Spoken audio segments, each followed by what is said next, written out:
So this is just a quick video section here that what I'm doing is I want to paint this middle part of the trim.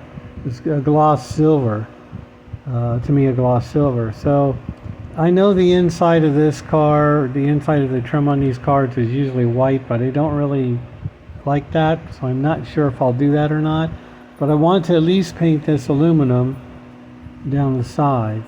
I could always, it's possible I might go over some of it with the chrome pen, but I'm going to wait and see what the aluminum looks like, because I just think it would look less gaudy. So to do this, what I'm doing is I take my tape and tape it to my bench top, which is polished tile. It's not marble, I'm sure it's a ceramic tile, but it's polished, so it's like really, really smooth.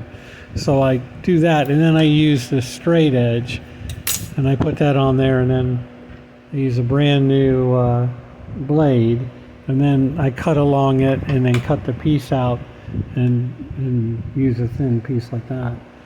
The reason I do that is because these tapes, like when you buy them, you know, the edges, when they're cut by a machine.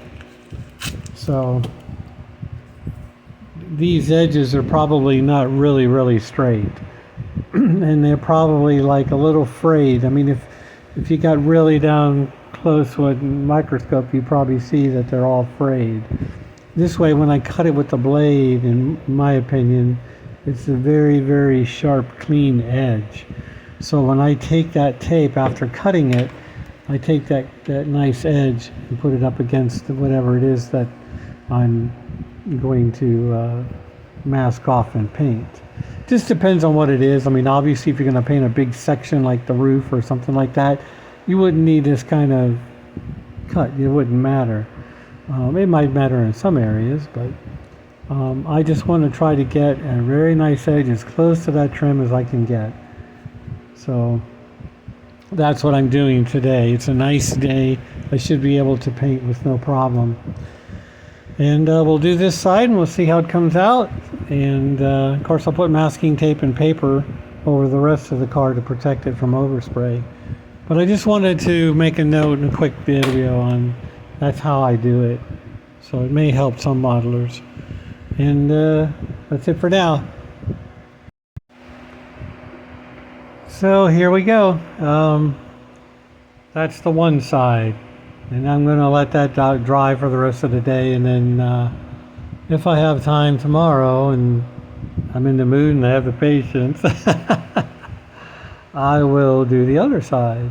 I kind of like it, but we'll see. I'm going to have to, I may do the top and bottom or something. I don't know about chrome, but I'm going to have to go around the edges here on the back of the car. So I may try I might try that silver paint on a brush or a silver Sharpie or something. Because there's not a lot of other chrome except around the windows, which of course I do with the chrome pen. And, because my hands are not really that steady, doing this down the side of the car with the chrome pen would have just been a disaster, because once you make a mistake, it's really not possible to fix it. This way, I know it's going to come out okay, and I really like it. So we're getting a little closer on this car. Right now, this is the only thing holding the deal up is the trim, and then we can, I think that's it. I don't think there's any other modifications needed. So that's where we're at. That's how I do my paint. That's how I do my trim. This is with a can, by the way. This is not with airbrush. Airbrush, I don't know. I guess it would work the same, but this is with a can. So that's it. So this is the 61 Chevy Impala by AMT, which is finished, and it's not a super bad kit, but I mean, like any AMT kit, there's issues with different parts fitting. Even the interior Like there's no tabs to like exactly locate it where it's supposed to go. So you have to shift it around and guess and everything else. So hopefully you get that in the right place, and then you can get the firewall and the chassis and everything else in the right place, and then it'll all work out. This car is painted. It's first painted with this color, which is a flat color. It's a matte paint, which is AS19.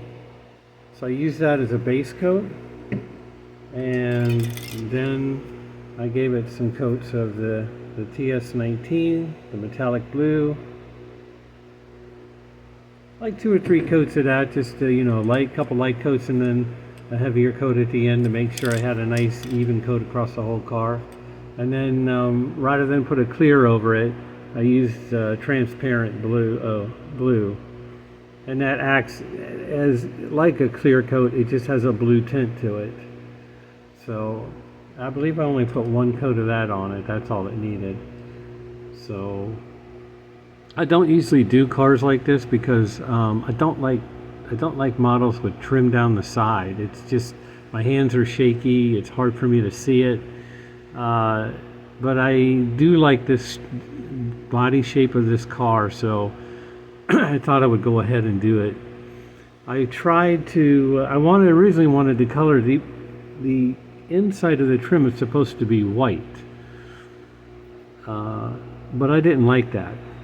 So I was going to originally make it a lighter metallic blue. So I tried a craft paint. I tried this one, and this stuff is so thick it's almost like glue with glitter in it. I couldn't brush it at all. And then I tried this one, but it just wouldn't lay down good with a brush. So I ended up using a Vallejo aqua blue that I had, and of course Vallejo you can brush very, very well. It's made for that. So I ended up using that. It's still not the color I wanted, but at least it fills in that space on the trim. So there's an extra set of tires in the back, which are like a slick, a little larger than the front wheels. I got them to fit. I shaved a little bit off the ends of the axle at each end to fit it up in there, but it seemed to work all right. I don't think I had any other major issues with it. I mean, the rest of it went together fairly well. Like I say, it's just that everything doesn't always have an exact location, pin or hole, or to line everything up, but that's just typical of AMT and MPC kits. So I'll show you the bottom. This is the bottom. Just normal, everyday. When I put the tires in, it popped these loose, and I cannot get them to stay in there anymore. And I think because the tires are so tight in the wheel well, it's forcing them to come up, even though I've glued them several times. So you don't see them when the car is sitting, so I guess it doesn't matter. The wheels are posable, but you can see that there's the center link and the tie rods, but they're not connected to the tires because that's just the way the model is made. However, you can pose the wheels if you want to do that, so I guess that's a plus. And then looking under the hood, it's just 409, and nothing fancy there. I just used the parts in the kit. So I lost one of the wiper blades. I'm sorry, I didn't lose it. It broke when I was taking it off the tree. So it's obliterated. Never to be seen, never to be used, so it only has one wiper blade. The mirrors, I keep knocking those off. I keep knocking these things off on the nose. I'm not sure what those are unless they're turn signal indicators for the driver to see. I'm not sure. I know some cars used to have those. But it was an alright kit. I'm happy with the paint job. I'm happy with the way it came out. But it makes a good shelf model for me. And I think that's about it for this car. But at least it's finished. So I'm going to put this video with a couple other smaller videos either in front of this or behind it, of some other interesting things about this kit or whatever, and then I'll piece it all together. But this main part of this video is that the Impala is done. Would I build another one? Probably not. I liked it, but I didn't like it that much. So, but if you're a GM guy and you like the big cars, you know, it might be something you might like to build. The only issue you might have is just with the interior, getting it located properly. I want to say that's probably the only issue that might come to mind. The rest of it went together just like any other model. It just takes a little work here and there. And I think any modeler could do it.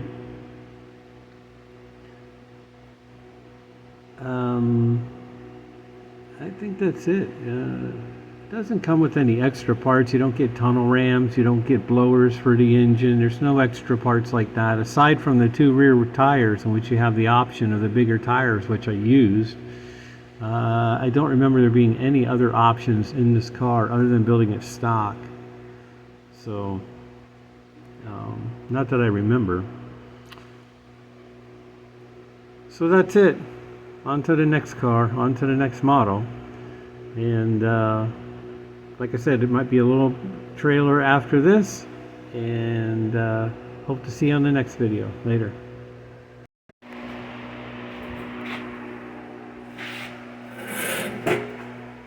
So you know, when I take the cleaner and I'm cleaning my bench top, which is polished marble, polished tile. So I've cleaned it all, and that's because I'm going to be getting ready for a new build and a new project, and I don't exactly know what it's going to be yet. But I like to clean all the paint, any paint or glue or any chemicals or anything that's been on the bench, so it's nice and clean. I don't have to worry about getting anything on a new build. And that's what I do. That's my thing. So the Nova is just about done. I'll probably finish it up today. And the Impala is coming along. It's got some tricky parts, and I got some paint for it today to try something in a metallic paint, but it didn't work the way I wanted by hand brushing. So I may look for something else at the store when I go back to the store tomorrow. And we'll see. I have an idea in my head, and I'm going to take my time and see how that goes. Other than that, pretty soon there'll be something new on the bench. I just got to go through my stash and figure out what I'm going to do. So I have a couple ideas, so we'll see. That's it.